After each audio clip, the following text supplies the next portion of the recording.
હમણાં હું car drive કરતો હતો ને ત્યારે ઓશોનું મેં એક સરસ મજાનું વક્તવ્ય સાંભળ્યું. એ વક્તવ્ય ગુસ્સા ઉપર હતું, ક્રોધ ઉપર હતું, પરંતુ આખા વક્તવ્યમાં ઓશો એક લાઈન બહુ જ અદ્ભુત બોલે છે.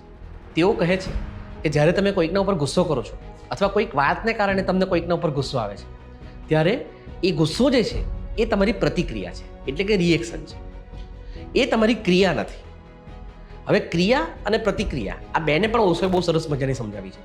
એમણે કહ્યું છે કે ક્રિયા જે છે એમાં માણસ મુક્ત રહે છે, પણ પ્રતિક્રિયા જે છે એમાં માણસ કોઈકથી બંધાયેલો રહે છે.